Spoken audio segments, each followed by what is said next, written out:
that they have lost this election. And as a result, in panic, they have sponsored all manner of opinion polls. I think there have been maybe 10 opinion polls in the last 2 weeks, saying more or less the same thing, meaning they don't even believe in their own lies. That's why they have to repeat them so many times. We don't mind that. They can deceive themselves as much as they want. But we are concerned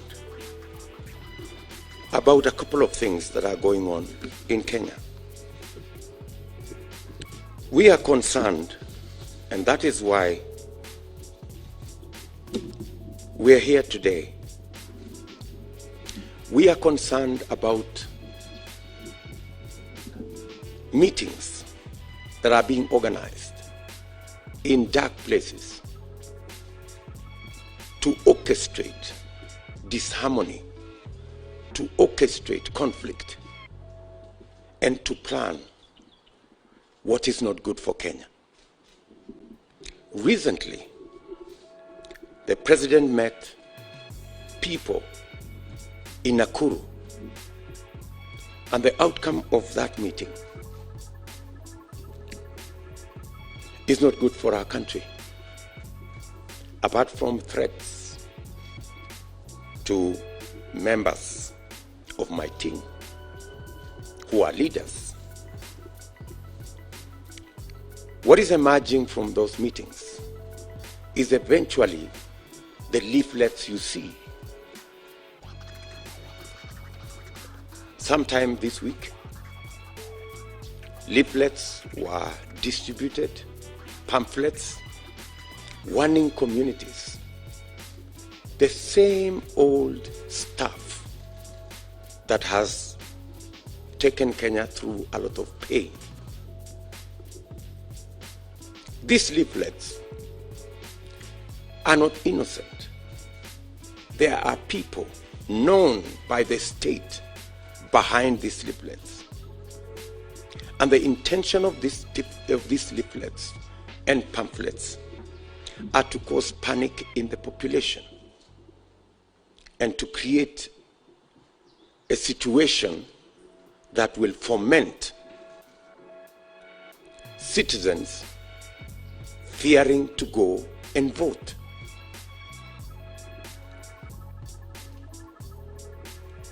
As Kenya Kwanza, we want the Director General of the National Intelligence Service to tell the country what is going on.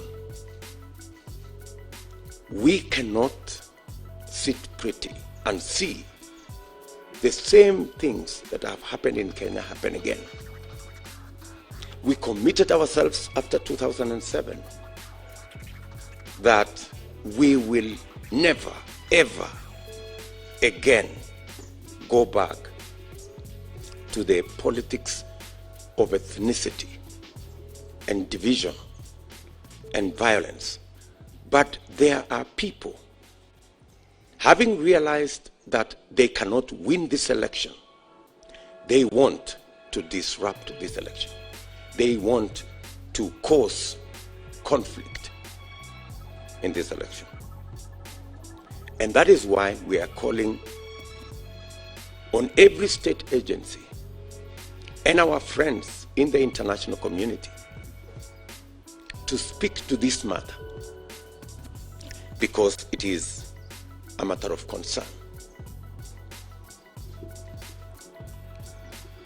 The regional commissioner, Maalim Mohamed of Rift Valley, the county commissioners, Samson Ojuang of Trans Nzoia and Stephen Kihara of Uasin Gishu, and Erastus Mbui of Nakuru are part of this scheme. They are the people holding night meetings to orchestrate and to plan conflict among us Kenyans. And unfortunately, the President of Kenya is aware. We are asking His Excellency the President, in his constitutional duty as the President of Kenya, to ensure that the country is safe and to stop these people from planning the evil that they are planning. The President knows them very well. And the President must stop these people from causing conflict among us Kenyans. The same way the President stopped Mr. Kinoti about a year ago when he was planning the same schemes with the post-election violence victims. The President is very well aware what Mr. Kinoti was planning then. He is very well aware what these people are planning now. Let me also say that this plan is being propagated by certain media houses, Kameme and Inoro FM, and more specifically, Njenga Mungai and Joseph Kuna. They are running narratives around violence and around conflict. These people should be made to answer for what they are doing. The law is very clear on incitement.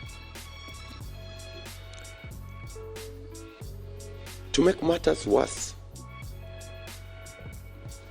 Azimio leaders openly and brazenly doctored my speech in Eldoret and posted it on their official timelines, inciting the people in Rift Valley and in Kenya to violence. NCIC has never made a statement. The DCI has never taken any action. And these are not simple statements. That's why we call on every Kenyan and the international community to look at the issues in their proper perspective. When senior leaders in Azimio brazenly incite Kenyans on their official timelines, we want to thank Twitter for pulling down the inciting video posted by Joho on matters violence. The second issue is the issue of use of public officials, chiefs, county commissioners, assistant county commissioners, are being forced with threats and blackmail of loss of their jobs if they don't become Azimio operatives. There is nowhere in the Constitution and in the Code of Regulations of Public Service that public servants are required to carry out political activities for any political party. It is our position, indeed it is the position of the Constitution, that public servants serve Kenyans equally, irrespective of their political persuasion or leanings, irrespective of the communities they come from, the religions they profess, or the color of their skin. We want to ask His Excellency the President to instruct the people who are using public officials, actually forcing public officials, including chiefs and their assistants, to carry out illegal activities, recruiting people buying identity cards from citizens, an activity that is now all over the country. I heard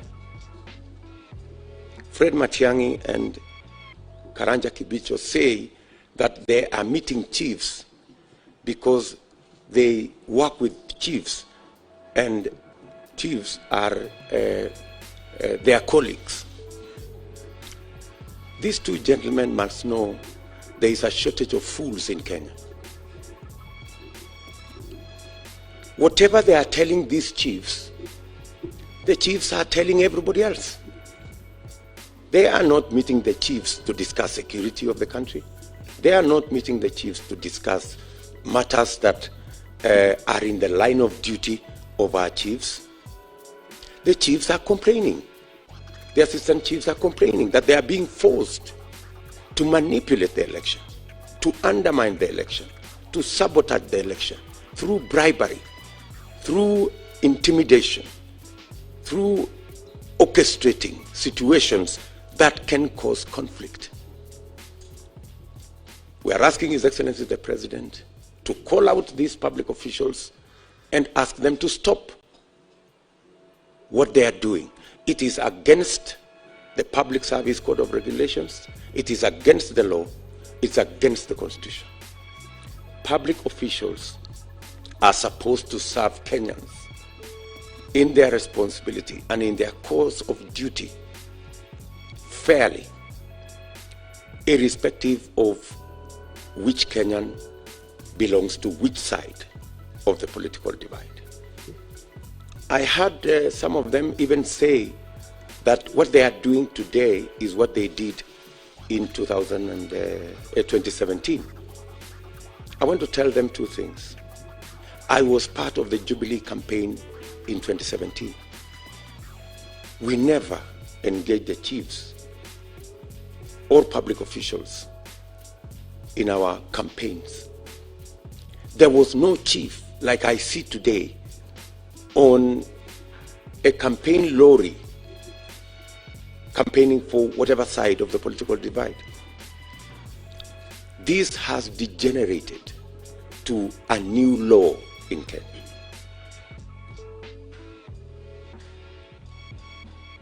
And secondly, two wrongs never add up to a right. Assuming even what they are saying is true, it is wrong. Whether it was done before or whether it was not done before, it is still wrong. So I want to ask public servants, all public servants in Kenya, to refuse the blackmail and the intimidation that they are being subjected to try and help the failing Azimio campaign. Chiefs, their assistants, members of the public service should know that their jobs are protected by the Constitution. And even if anybody takes action against them for refusing to participate in illegal activity, they can rest assured that their jobs will be safe because their jobs are secured by the Constitution. Any illegal action taken against any public official for refusing to participate in illegal campaigns will be null and void. And we want to assure all public servants that the Constitution will protect them and we will protect them to do the right thing. The current recruitment by chiefs of people around polling stations so that they can facilitate the bribery and the undermining and the sabotage of the Constitution must stop. Because Kenyans are looking forward to a free, fair, and democratic election. We want to ask in this meeting all public servants to observe their code of ethics and to stick to their appointment letters, to know that they are the servants of the people of Kenya and to serve all Kenyans equally.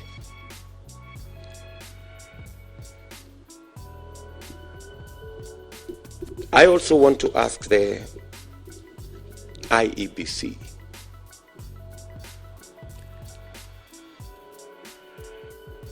to deal with their mandate in accordance with the provisions of the Constitution.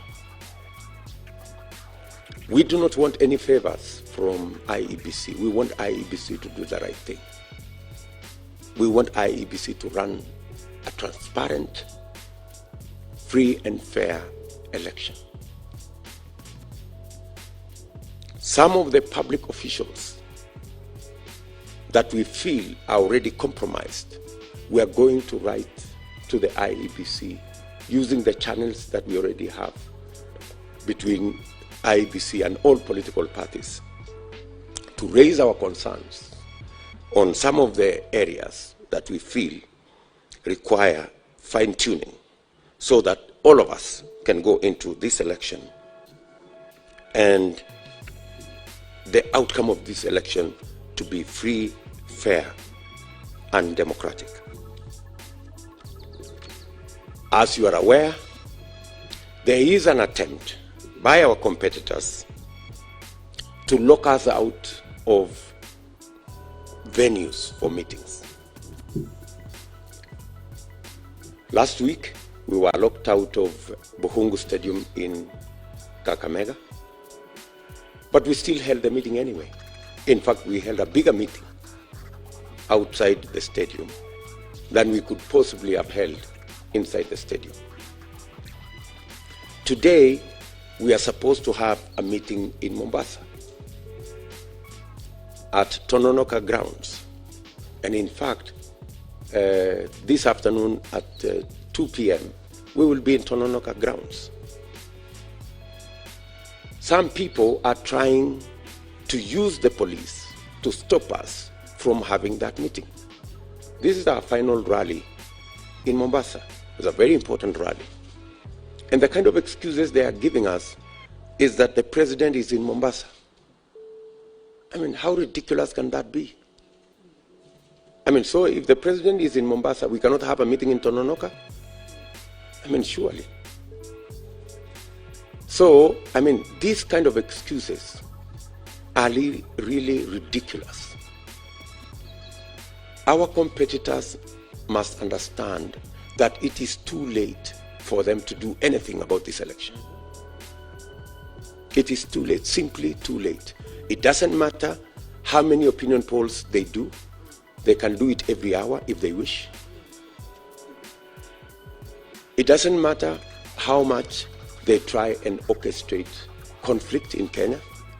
We are very confident the people of Kenya have said no to violence. They have said no to conflict.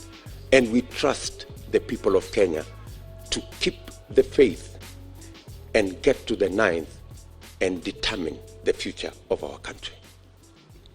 It doesn't matter how many places they lock us out of. As you are aware, we have paid for Nyayo Stadium on Saturday. We have a contract already signed between us and Nyayo Stadium. They tried to manipulate that contract.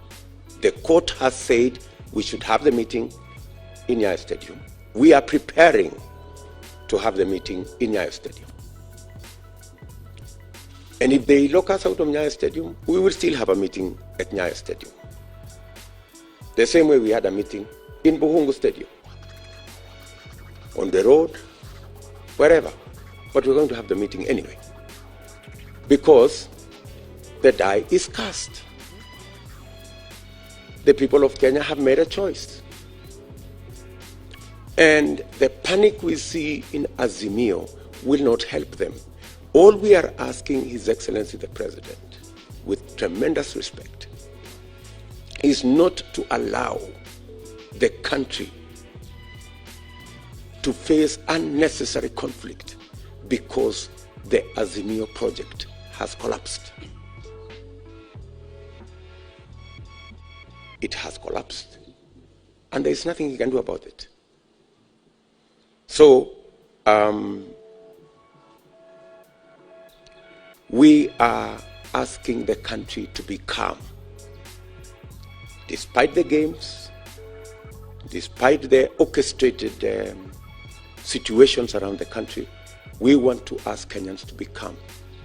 We want to ask Kenya that 9th is just 4 days away. Nobody should be incited against to exercise the responsibilities of their offices in accordance with the law. Kenyans do not want to see what happened during the presidential debate, where huge sections of Kenya were subjected to a blackout. It is against the law, it is against the Constitution, it is an act of sabotage, and it is an act that undermines the will of the people of Kenya. Kenyans don't want to vote in the dark. Kenyans don't want this election to be held in darkness or in gray areas or in dark corners. Kenyans want a free, fair, and transparent election. Kenyans want to know what is going on. They want the internet to work. They want lights to be on, so that that's the only way we can guarantee a free, fair, and democratic election. We have chosen to make this statement in this manner because we believe that the issues are weighty, and we do not expect